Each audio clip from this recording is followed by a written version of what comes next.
Bonjour, je suis tintinophile grâce à mon grand-père et mon père. Petit, j'ai d'abord aimé le personnage et ses aventures, et en grandissant, je me suis intéressé à son auteur Hergé, son style de dessin, la ligne claire, et à l'ensemble de son œuvre. Je me suis rendu compte à quel point les BD d'Hergé ont été pour moi une véritable mine d'or de culture générale. Lorsqu'au collège nous avons abordé des sujets tels que par exemple l'esclavage, la guerre, les dictatures, ces notions m'étaient déjà familières depuis longtemps grâce à Tintin.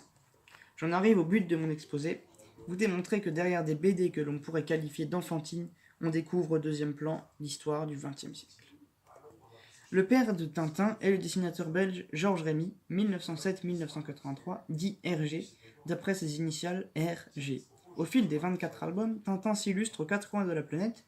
Hergé a toujours été le témoin passionné et engagé de l'actualité de son époque.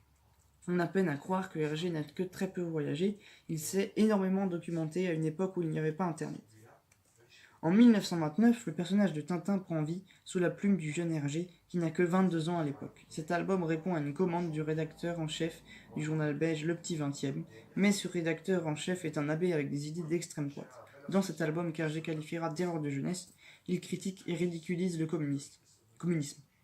Il montre ici un communiste qui impose le vote pour son parti sous menace d'une arme. Sur ces planches, il montre comment les communistes imposent aux pauvres d'adhérer au parti s'ils veulent recevoir à manger. En 1931, Hergé se voit encore une fois imposer une histoire commandée par l'abbé Vallès, Tintin ira au Congo. Là aussi, les personnages reflètent la mentalité colonialiste de l'époque. La version noir et blanc franchement paternaliste, la patrie des Congolais, c'est la Belgique, et la deuxième version en 1942 a été réactualisée par Hergé pour atténuer le propos raciste. Dans son troisième album, Hergé peut enfin aborder le sujet auquel il pensait depuis longtemps, l'Amérique et les Indiens peau-rouge. Il intègre dans son album la réalité de la mixité sociale avec des noirs et des blancs. Mais en 1973, la censure américaine demande qu'il supprime les noirs de son album et il est obligé de transformer la mer de peau noire en mer blanche. Là aussi, la censure voulait que Hergé supprime cette page où il montre que le capitalisme n'a aucune pitié pour les Indiens et que ceux-ci sont chassés dès que du pétrole est trouvé sur leurs terres. Cette fois, Hergé a tenu bon en maintenant cette page, imposant enfin son opinion avec courage. Le Lotus bleu est né d'une véritable amitié réelle, celle de Hergé avec un étudiant chinois, Chang. C'est une intrigue qui se joue sur fond du conflit entre le Japon qui envahit la Chine en 1937. En 1937, le Japon occupe la Chine du Nord-Est. Tintin est pris au piège dans une véritable fresque historique. Hergé se moque de ses propres préjugés. À partir de cet album, il ne refera plus les erreurs commises dans ses premières histoires et se renseignera toujours de manière sérieuse. Voici une photo de Pékin en fin des années 20, et regardez comme cette rue chinoise dessinée par Hergé est réaliste. Hergé fait référence dans cette aventure à la manœuvre nazie qui consistera à inonder Londres de fausses monnaies pour déstabiliser l'économie anglaise. Tintin au pays de l'or noir est l'un des plus représentatifs de notre histoire contemporaine. On y découvre les enjeux économiques, politiques liés au pétrole.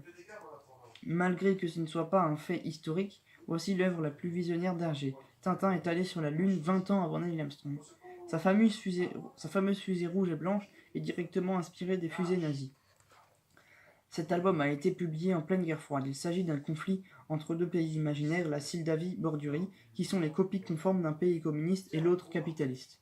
On peut voir dans les bordures une caricature des nazis, les uniformes ressemblant beaucoup aux uniformes SS, le salut à maille, comme l'évocation du Heil Hitler. On voit au fond un tableau avec un homme qui ressemble très fortement à Staline.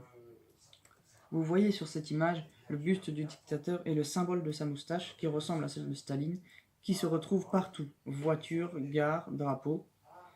Koh-Comstock met en lumière les pratiques scandaleuses des esclavages des temps modernes.